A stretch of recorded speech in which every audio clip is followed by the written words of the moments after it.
Hello, my name is Andrew Denny and I welcome you to Couture Construction, a weekly podcast featuring conversations with talented, prominent guests to shed light on the stories behind the scenes of luxury build and design. This week we're joined by a panel of guests, Sarah Ruzic, Laura Rodriguez, and Alexandra Sanders. Episode 74, How to Host a Garden-to-Table Summer Soirée. This May, during our summer living theme, we've discussed creating a beautiful outdoor living space, summer gardening, and designing vacation homes. But we'd be remiss if we didn't talk about summer entertaining. The arrival of Memorial Day weekend just a week away means summer has unofficially arrived. Sunny days, blue skies, summer fruits and veggies, and later nights, all cause for celebration.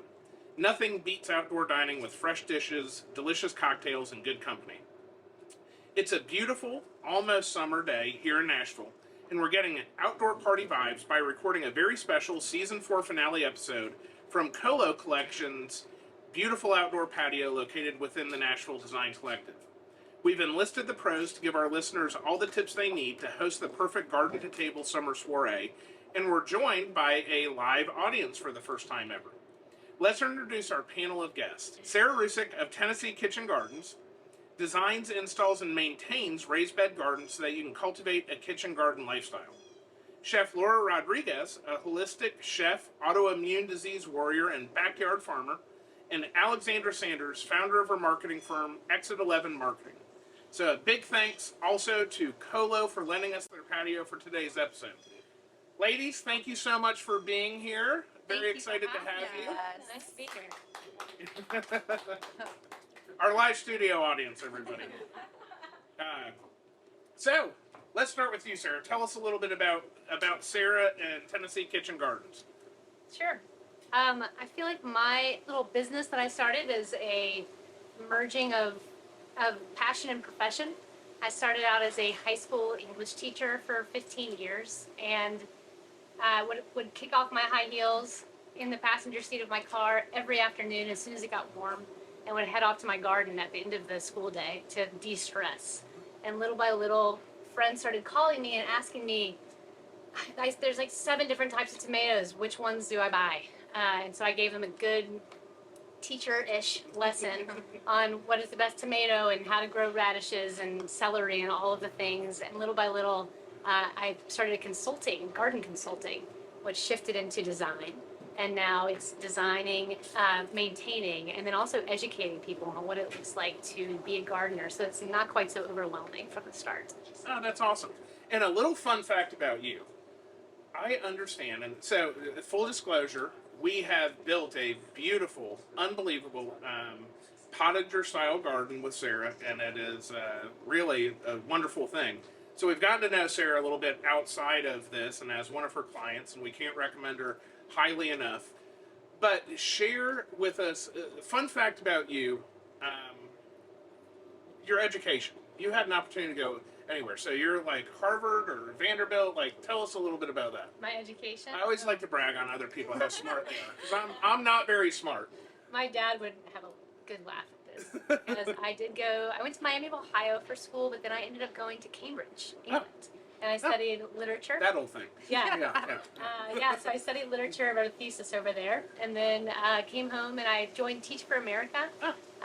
And so was very, very into education and ended up having students that went to Vanderbilt, and I also went to Vanderbilt to get my master's there.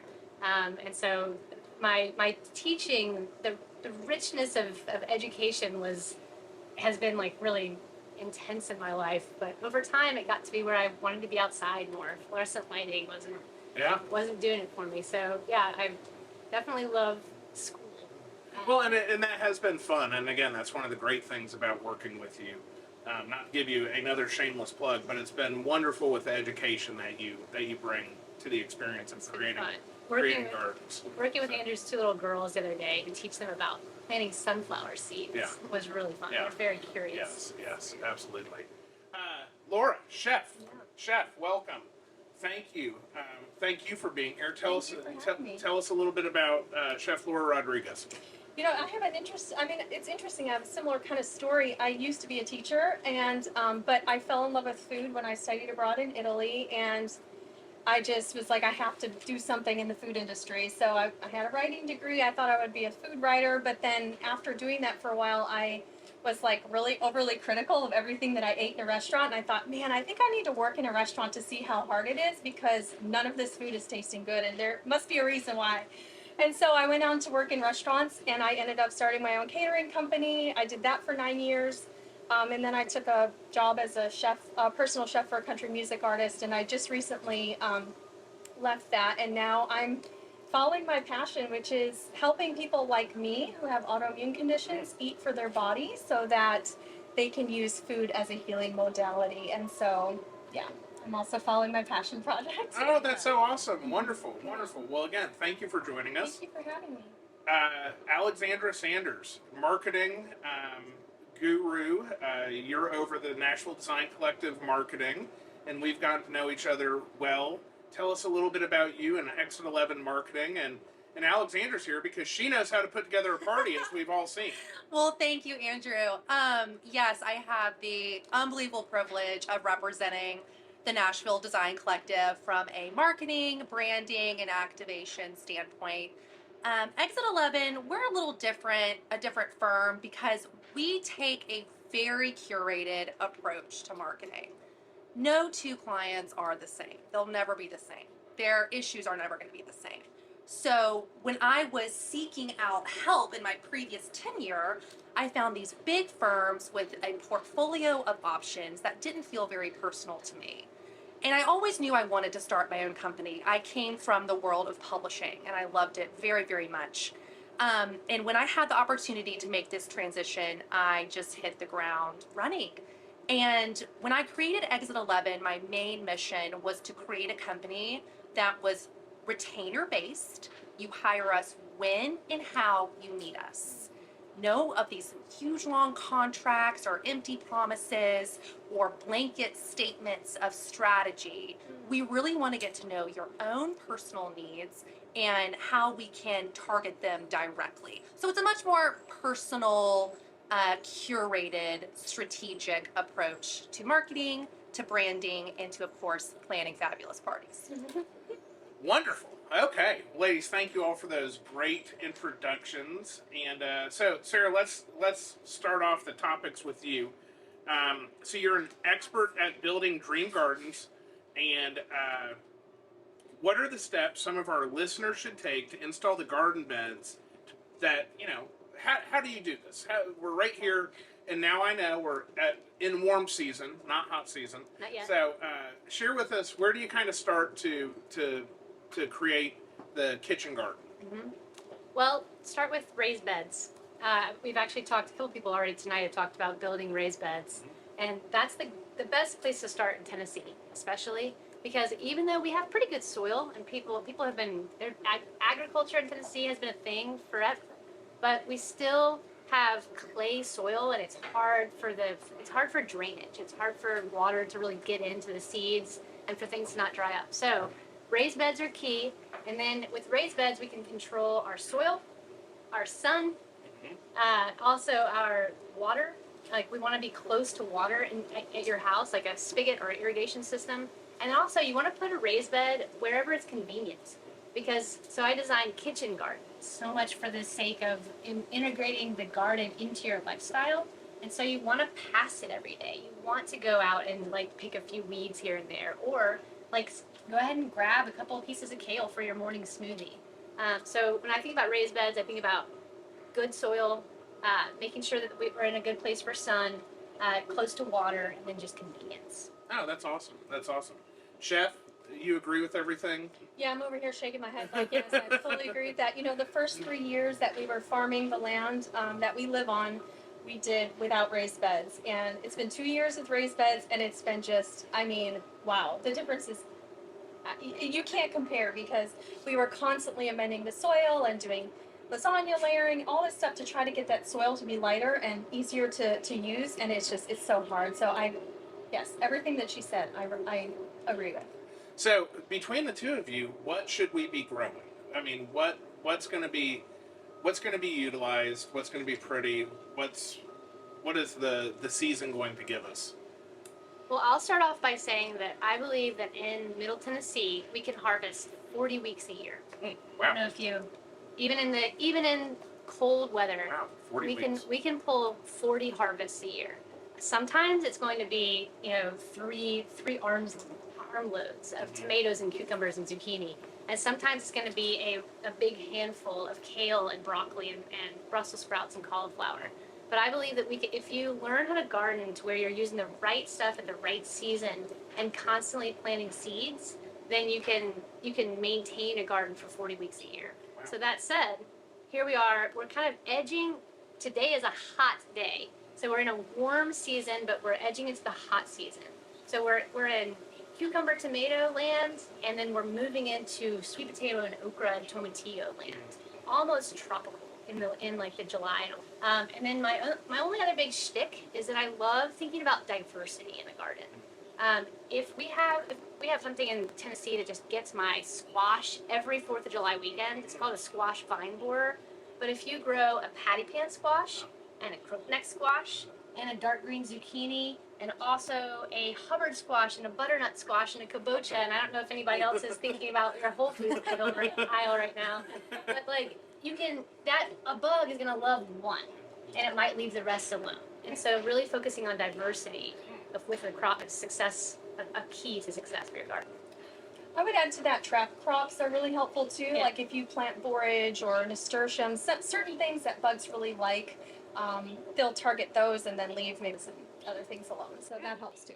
Okay, very, very cool. I'll also say, like right now in our garden, we started like the 3rd week of March planting spring vegetables, which is from being cold to very hot, in my opinion. We had coming 3 from days. Chicago. Come on. Be fair.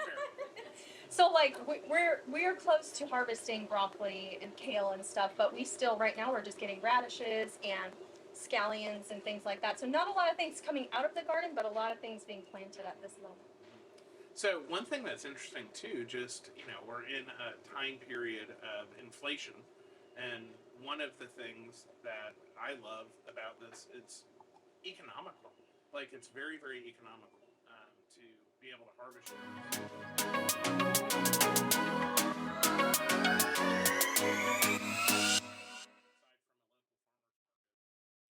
This recipe, like actual measurements, to my blog later, so you guys will be able to find that. But vodka, mulberry.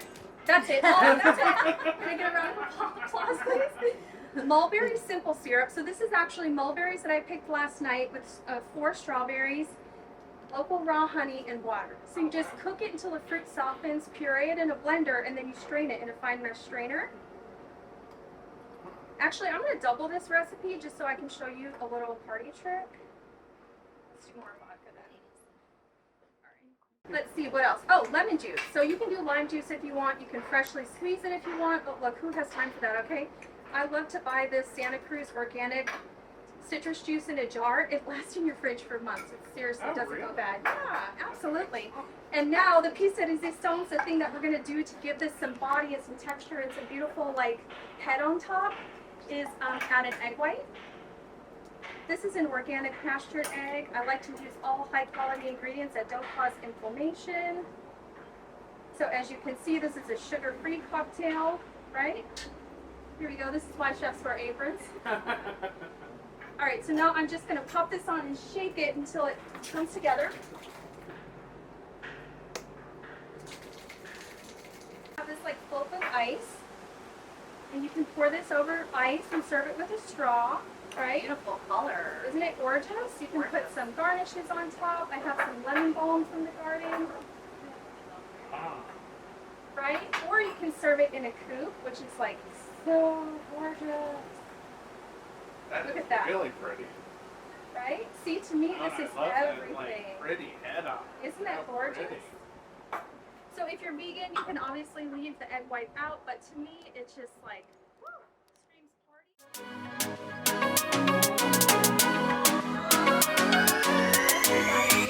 Love the good cocktail hour, especially if we're serving this beautiful mulberry drink.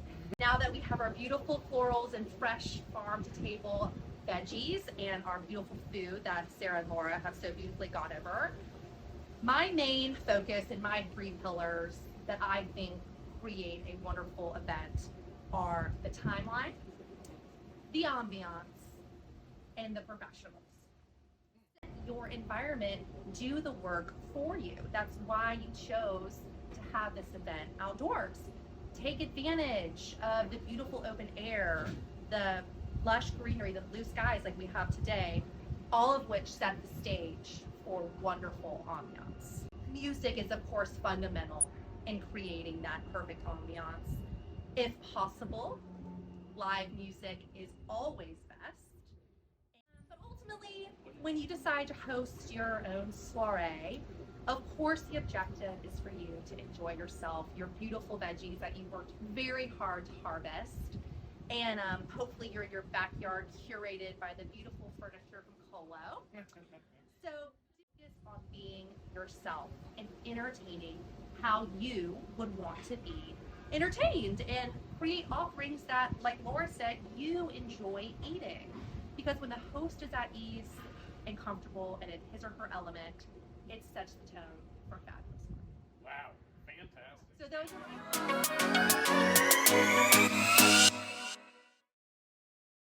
I have a garden at home with raised beds, and I feel Kingston, like Atlanta. yes, Just so you know. and I feel like I've been working on it for maybe like 3 years. I'm just like learning a little bit, really every month. And we have a greenhouse now that my boyfriend built, which I told Andrew about. And so this past winter, I grew, I started seeds and I grew seedlings. So I'm really interested at the moment in companion planting.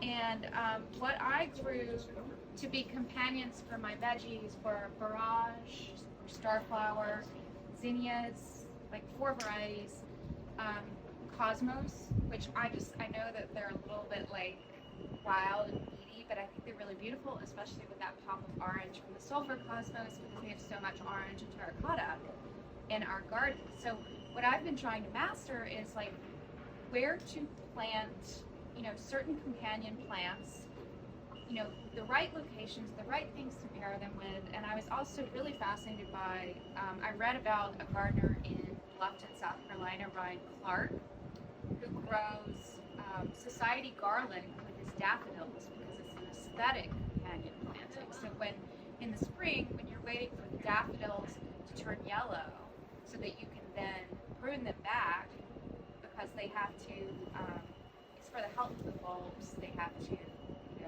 get that time in the sun.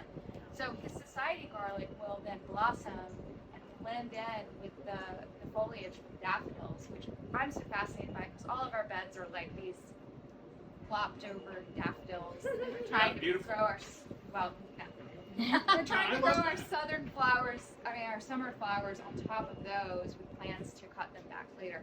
So this convoluted question I have is, how do you master companion planting in the aesthetic sense and in the scientific sense? Because it seems like there's such a steep learning curve for me with this one. So if you have any advice, I'd be really appreciative. You can start with me. Well, I can tell you that Sarah and I just literally covered this. Or she covered it When I more was with my inside? wife. No, more with my wife because we just did gardens with Sarah, and the last couple of days have been all about the companions. And so I'll let you take it from there. I mean, it's very funny that you asked this question, because it's really kind of the theory behind how she did our gardens. It's also funny that you mentioned my education earlier, because it starts my very first answer in the book.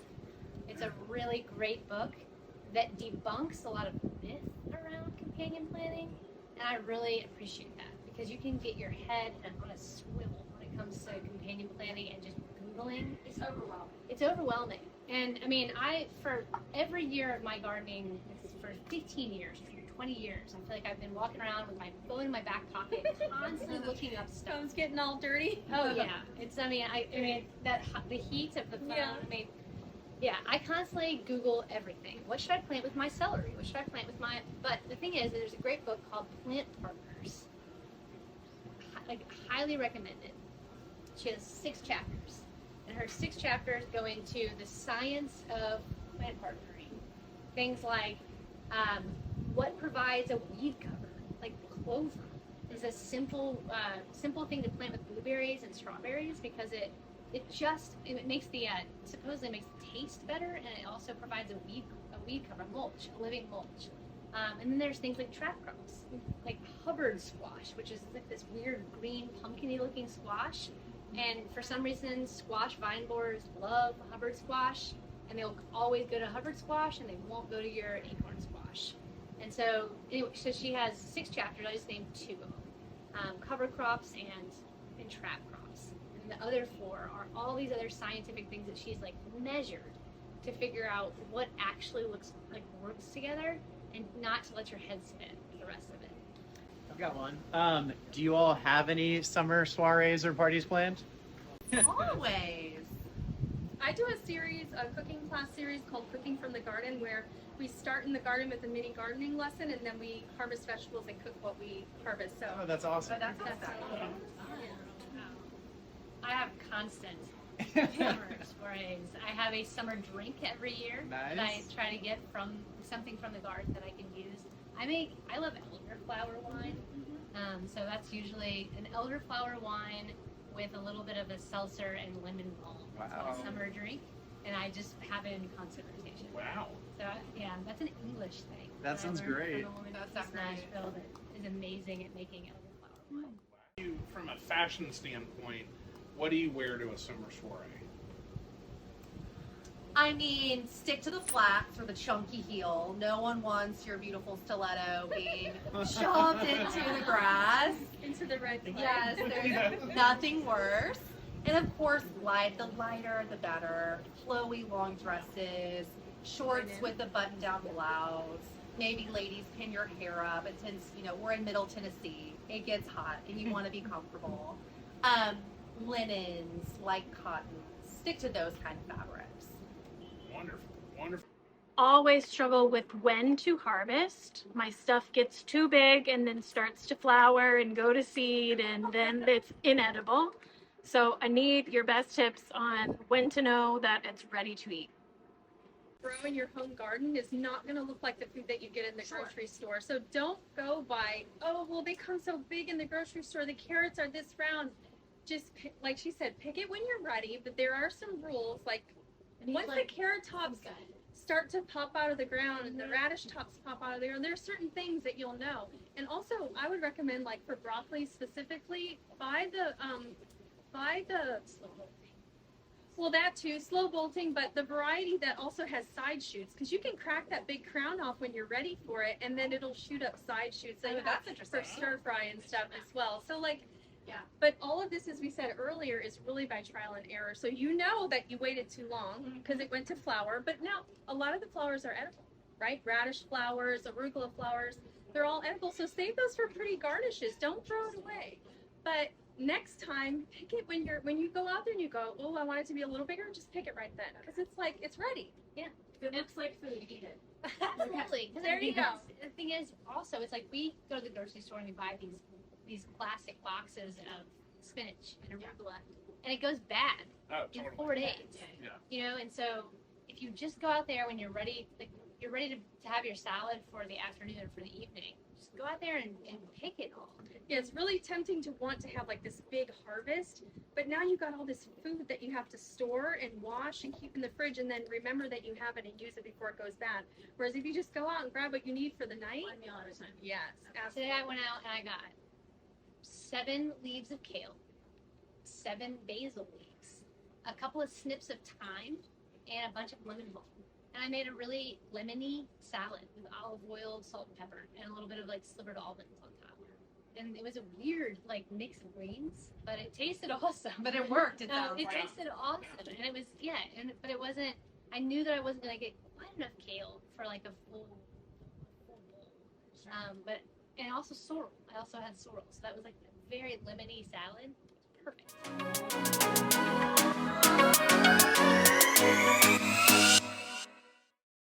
We're going to do rapid fire real quick. And so I'm going to just go in line. And this will be a good one for you. So favorite book. So this is for Sarah. Favorite book, book you're currently reading, or book you'd like to recommend. That's an or question. You can answer however you'd like.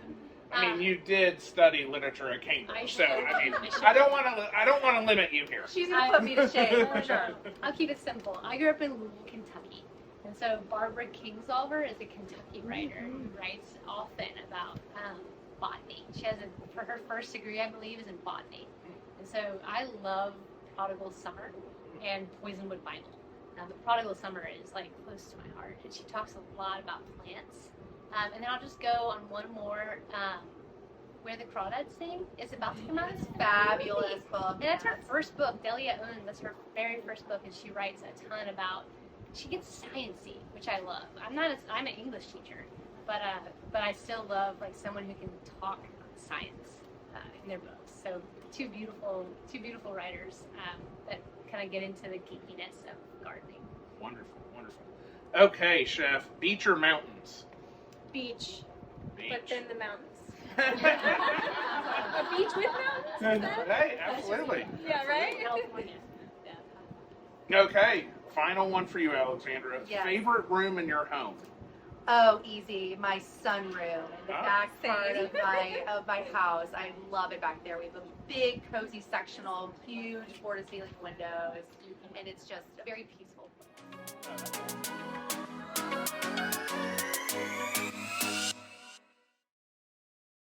Laura and Alexandra, thank you so much for being our guests today and sharing your tips on hosting the perfect garden-to-table summer soiree. Could you each let our listeners know how they can find or follow you for future communication? Sarah, I'll start with you. So I'm on Instagram at Tennessee Kitchen Gardens, and it's just TN Kitchen Gardens. Okay. Yeah. I would love it if you guys followed me on Instagram at Chef Laura Rodriguez. You can also check out my website to see everything I have to offer there. It's www.cheflaurarodriguez.com. Wonderful. Well, Andrew, thank you for having us. This has been a pleasure, and you can find out everything you need to know about my company at exit11marketing.com. Fantastic, ladies. Fantastic. Well, listen, ladies and gentlemen, I'm your host, Andrew Denny. Thanks for listening to Season 4. We'll be back with Season 5 this fall. And in the meantime, have a wonderful summer. If you enjoyed the show, we would love for you to share Couture and Construction, and we want to hear your feedback. So please leave us a review on Apple Podcasts or Spotify. Couture and Construction is brought to you by Textures Nashville, produced by Davis Osborne and Chelsea Rand, and is recorded live in the Textures Nashville showroom within the Nashville Design Collective.